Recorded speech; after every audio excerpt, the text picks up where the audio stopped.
اسلام آباد پولیس ہمارے آرڈرز کو تو عمل درآمد تو دور کی بات ان کو دیکھتی بھی نہیں ہے۔ 2 رکنی بینچ کا یہ آرڈر ہے کہ عمران خان سے وکلاء کی ملاقات کرائی جائے گی۔ صاحب نے بڑے سخت ریمارکس دیے، انہوں نے کہا کہ مجھے لگتا ہے کہ ہم جو یہاں بیٹھے ہیں ہم بھی بس بیٹھ کے ڈرامہ ہی کر رہے ہیں۔ اچھا، یہ سپرنٹینڈنٹ جیل جو ہے یہ بھی پپٹ ہے، آر پی او اور پولیس جو ہے وہ بھی پپٹ ہے۔ 200 سے 300 سینئر سول آفیسرز کو سٹینڈ لینا ہوگا۔ عدالت غیر قانونی احکامات ماننے پر انہیں جیل بھیجے 200 سے 300 کو۔ السلام علیکم، میں ہوں عامر سعید عباسی اور آپ دیکھ رہے ہیں میرا یوٹیوب چینل۔ آج کے پروگرام میں بات ہوگی پاکستان تحریک انصاف کو سپریم کورٹ آف پاکستان سے ریلیف ملنا شروع ہو چکے ہیں۔ 9 مئی کے کیسز پر سب سے بڑا relief supreme court of Pakistan سے ملا ہے۔ اس کے بعد اب یہ جو ریلیف کا سلسلہ ہے وہ ٹرائل کورٹس تک بھی آ چکا ہے۔ توڑ پھوڑ اور جو پولیس کے مقدمات ہیں اس میں بھی عمران خان کی ضمانت منظور ہو چکی ہے۔ اس کے ساتھ ساتھ جیل میں جو ملاقاتوں پر پابندی تھی اب وہ بھی ختم ہو چکی ہے۔ اسلام آباد ہائی کورٹ اس پہ واضح احکامات بھی دے چکی ہے۔ لیکن آج ایک اہم انکشاف ہوا اسلام آباد ہائی کورٹ میں کہ پنجاب کے صوبے میں ایک جیل میں قانون اور ہے اور دوسری جیل میں اور ہے۔ وہ اس وقت پتہ چلا جب جو جیل سپرنٹینڈنٹ ہیں انہوں نے انکار کر دیا ویڈیو لنک پر عمران خان کی ملاقات کرانے سے، اور یہ کہا کہ رولز میں ایسا نہیں ہے۔ تو فاضل جج نے کہا کہ کوٹ لکھپت جیل جو ہے وہاں پر وزیر اعلیٰ پنجاب مریم نواز کہتی ہیں کہ یہ ایشیا کی پہلی سہولت دے دی گئی ہے، تو یہ کیسے ہو سکتا ہے؟ ان تمام کیسز پر بات ہوگی۔ آج ہمارے ساتھ موجود ہیں احتشام کیانی صاحب، سینئر کورٹ رپورٹر ہیں اور اسلام آباد ہائی کورٹ میں آج بھی موجود تھے۔ آج کیا ہوا، ان تمام کیسز پر بات کریں گے۔ کیانی صاحب، تھینک یو سو مچ، آپ نے اپنا قیمتی وقت دیا۔ سب سے پہلے یہ بتائیں کہ سپریم کورٹ آف پاکستان سے جو سب سے بڑی عدالت ہے وہاں سے ریلیف ملنا شروع ہو گیا ہے۔ پی ٹی آئی کو 9 مئی کے کیسز میں ریلیف ملا ہے، کتنا سگنیفیکنس ہے آپ کے خیال میں؟ اس کا ٹرکل ڈاؤن ایفیکٹ نیچے آپ دیکھ رہے ہیں کہ آتا ہے؟ عباس صاحب، میرا خیال ہے نچلی عدالتوں میں تو ذرا زیادہ ہو رہا ہے یہ چیز، یہ پریکٹس زیادہ دیکھنے میں مل رہی ہے۔ اسپیسیفکلی اسلام آباد ہائی کورٹ میں سپریم کورٹ سے جب ریلیف نہیں تھا تب بھی ہائی کورٹ سے ریلیف مل رہا تھا۔ کئی ججز ایسے ہیں جو یہ سوچ رہے ہیں کہ چیزیں جو ہیں وہ اچھی نہیں ہو رہی، تو ان کو بہتری کی طرف لے جانے کی ضرورت ہے۔ جیسا کہ آج سردار اعجاز اسحاق صاحب نے بڑے امپورٹنٹ ریمارکس دیے، اس متعلق بھی بات کریں گے۔ تو اب سپریم کورٹ سے اس طرح کا ریلیف آنا جو ہے وہ غیر معمولی ہے، اور وہ بھی 9 مئی سے متعلقہ واقعات کے کیسز میں، تو یہ بڑا امپورٹنٹ ہے۔ کین صاحب، یہ بتائیں کہ آپ اسلام آباد ہائی کورٹ کو بہت ریگولرلی فالو کرتے ہیں، تو یہ بتائیں کہ اسلام آباد ہائی کورٹ کے کون کون سے ججز ہیں جن کے ریمارکس سے، جن کے احکامات سے آپ کو یہ لگتا ہے کہ انہیں لگتا ہے کہ بہت بڑی زیادتی ہو رہی ہے پی ٹی آئی کے ساتھ، اور پی ٹی آئی کو جو ریاستی جبر کا سامنا ہے اور عدالت ان کو وہ جائز ریلیف دے رہی ہے جو قانون اور آئین کے مطابق ان کا حق ہے؟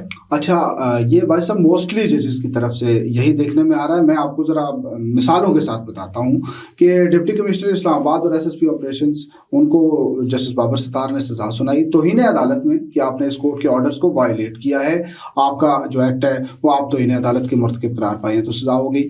اس کے بعد اب جب ان کو ریلیف ملا اور وہ فیصلہ جب سسپینڈ ہو گیا تو اس وقت بھی جسٹس میاں گل حسن اورنگزیب جو کہ 2 رکنی بینچ میں تھے، ان کے بڑے امپورٹنٹ ریمارکس تھے۔ ان کو جب کہا گیا، جب ڈپٹی کمشنر کے وکیل نے کہا جی ہم سوچ بھی نہیں سکتے کورٹ کے آرڈر کو وائلیٹ کرنے کا، تو انہوں نے کہا کہ آپ کیا بات کر رہے ہیں، اسلام آباد پولیس ہمارے آرڈرز کو تو عمل درآمد تو دور کی بات ان کو دیکھتی بھی نہیں ہے، اور جب ہم کسی کا کہتے ہیں کہ اس کو گرفتار نہیں کرنا تو وہ لازمی طور پر اس کو گرفتار کرتے ہیں کہ ہائی کورٹ کو بعد میں دیکھیں گے، تو یہ بات نہ کریں۔